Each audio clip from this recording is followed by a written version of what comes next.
Hi, welcome back to Comic Book Gallery. I'm your host, Joaquin. How we doing this evening? So we're going to get back to the story of Keep on the Borderland. And to warm up for this, I was actually watching and starting to watch the Dungeons and Dragons episode. So I thought that was pretty cool. Nice little way to get into it. It takes me back into the days when I first started playing this game. If this is your first time watching this video, thank you. If you're a new subscriber, thanks for stopping by. And just know that my channel is mostly comic book related, but on Sundays I'm doing Dungeons and Dragons. And I'm taking us back to the beginning and my first adventure, which is the Keep on the Borderland. And I go into the history of why this module looks so jacked up. So if you're new, you got to go back to the first one. You don't have to, but it would explain a lot and what I'm doing. And for those of you who have watched last week's episode, we left off with we had made our way to the caverns of the unknown, and I had started to sketch up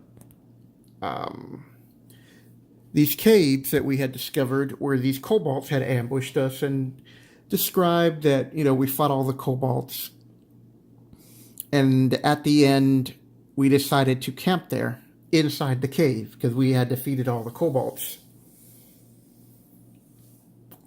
As we were resting, I said that some of the surviving kobolds who had fled had taken off and found some goblins to aid them. So we got attacked in the night. So, we were like a party of, I want to say like 8, if I remember correctly. And we had lost a couple of members, or one member, and another guard was really badly hurt. And now we're fighting our way out. So, they're goblins. They're like little bowmen, spearmen.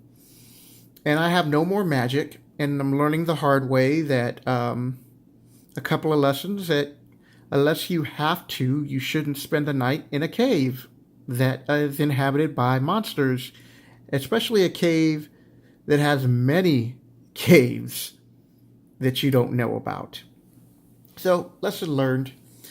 We're fighting our way out, and we eventually make it back to the road, and we decide not even to rest and do the forced march all the way back to the keep,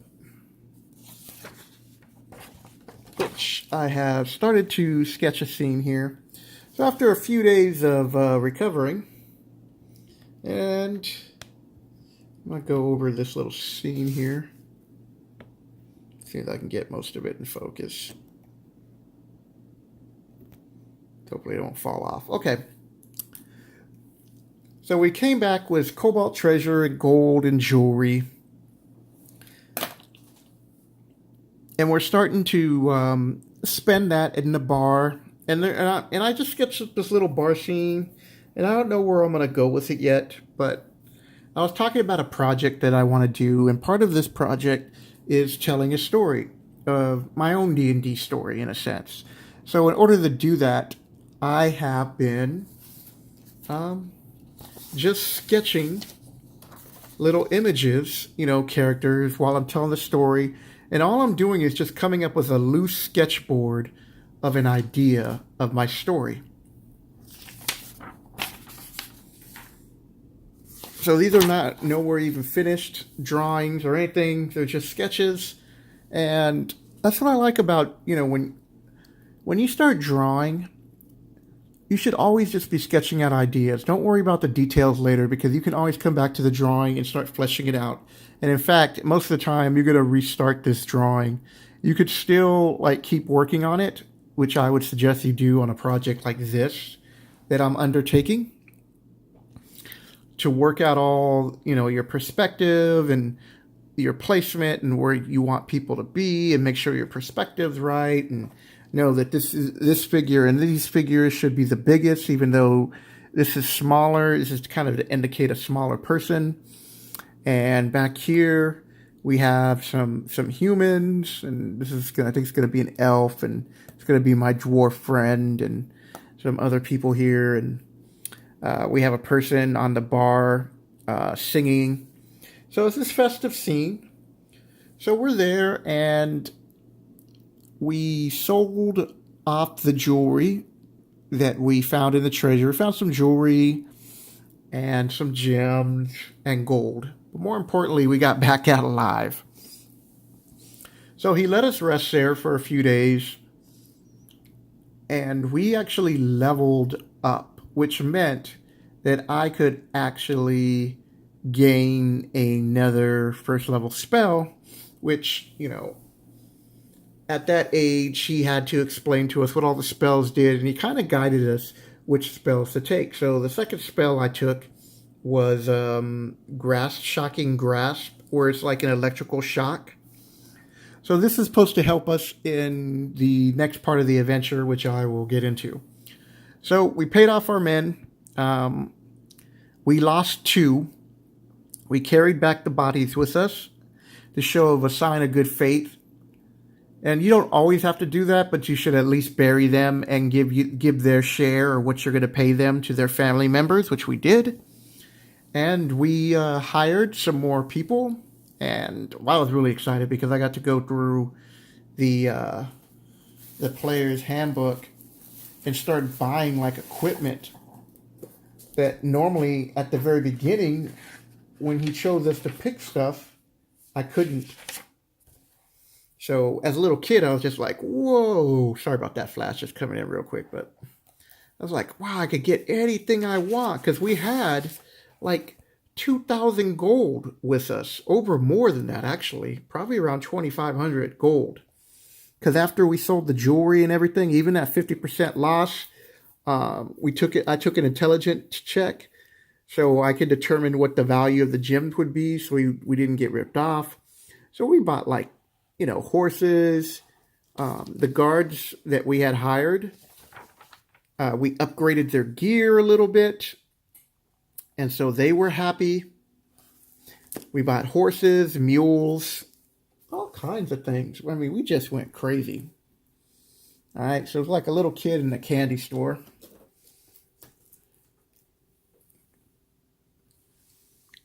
And as we're there, he's having us like tell our story to the crowds because people want to hear.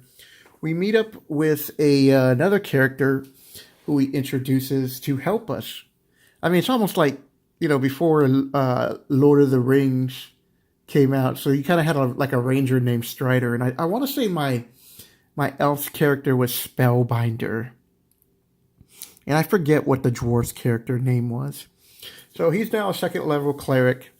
So this ranger overhears our tales and is like, so what were you fighting? We were fighting goblins and kobolds. And he's like, well, I'm new to the area. And the next time you go there, there's safety in numbers. I would like to join you on this.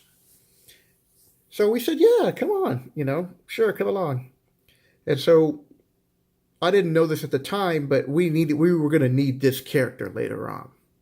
So we have up to like 8 people now, maybe 9. And we have our horses and some mules and tents. We're just prepared. So we camp outside, well far enough away from the ranger's suggestion, but close enough to where we can retreat. And we set up camp and we leave half the people there. And we leave a couple of archers and spearmen. And we also had hired like a lieutenant. And we took the swordsmen and the spearmen with us because he said that it would be better to leave the archers here where they could see and shoot farther, as opposed to being in a cave where we don't know what kind of cramped quarters. So the archers, while they'll still be a little bit effective, may not be as effective as watching our stuff. And I gotten like guard dogs and stuff, so it was cool. We had a fun time. So we're back into the caves. Oops, don't want to show you that yet. And we find the caves where the goblins are because he's able to track their trails. And we start fighting the goblins. And at one point, as we are winning, a door just slams open. And we're like, uh-oh. And the ranger's like telling us, get back! Because he's hard to surprise. And out of the door comes this big ogre. Now, I sketched all this stuff ahead while I was preparing for this video, unlike the previous ones. Not to say that I won't still mess around with stuff while I'm talking about it, but I just thought it'd be easier this way. Plus, I'm trying to keep these videos short, and at this point, it's already after 10. So, this ogre comes through the door. He describes to us what an ogre is. And I'm like, whoa, this is big. And he's laughing. And he's got this crude little mace. Or like this crude club. And, you know, there's this goblin with him. And he's all smiling. And it's on, people. This was like a massive big fight for us. So more goblins come, you know, pouring out of the secret door. And we lose like half the party. The ranger is almost dead at the end of the fight. I'm almost dead. Gimli is barely enough to keep us all alive with a couple of heal spells and a potion that we were able to get, a potion of cure light wounds. And so we decided to just loot a little bit off of the ogre and the goblin, and to go and heal and come back, because we had left early in the morning. So I should just leave it off there, because I there's some more things I want to sketch. You know, this is a project that, like I said, it's just really it's ongoing. I'm sketching out. You're watching me go through a thought process and develop my own Dungeons and Dragons stories. And while I'm explaining to you or sharing with you these stories of fighting, you know, my first time fighting kobolds, and now we're fighting goblins, and our first chance was an ogre. And, you know, I'm not going to be showing you dice rolls or anything. I'm just going to tell you a story. And hopefully, you know, you'll be inspired by my story, and you can see the art, and, you know, maybe you'll give an RPG game a chance, because really what it comes down to is just you and some friends having fun, and the person, whoever is the DM or the person narrating the story, you're the heroes of the story, or the anti-heroes, depending on what game you're playing. And that's what I love about this game. It's been around for over 20, 30 years. Yeah, like 35, give or take. Yeah, I know it's over 30. So it's been a while. I mean, it's getting close to where it's going to have a 50-year anniversary. And I won't be around to see it, but it wouldn't shock me if it makes it to 75 or 100. That's how great this game is. So that'll do it, people. I know I spent a lot of time talking about the cavern, but, you know, I'm having fun doing this. I'm having fun just working through this project, trying to figure out how I'm going to do this, what I want to do, try to improve on my storytelling at the same time. I can't really remember much, because this is when I was like 7 to 8 years old. So while I do have other stories to tell in detail about the groups that I have DM'd and what these people have done, which I do plan to, I want to finish off this adventure. So it's going to be at least 3 or 4 more videos before I end the first time that I've explored. Because there were many other times, but this was the first. And this is what we encountered. And I'm trying to just hit the highlights of this. So just know that we got our butts whooped by an ogre and a whole bunch of goblins. And we still hadn't dealt with all the goblins, because there were a few other passages that we needed to go down. but a big old ogre came in and kicked our butt. So that'll do it. I hope you like what you see, and I hope you're enjoying this series. And if you're new to the channel, hello, and know that I do comic book related videos Monday through Friday. I'm an artist, as you can see. So on Thursdays, I do Sketchbook Thursdays, where I promote my art, and also my Patreon page, where it's also Comic Book Gallery. There are links in the descriptions to my eBay site and Instagram, so you can hit me up on Instagram if you have any questions or just want to say hello.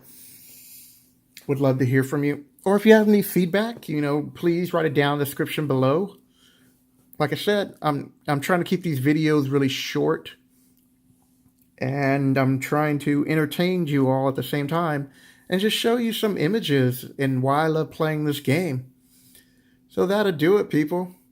Next week, you'll find out what happens when you get too cocky because now you're third level. Take care.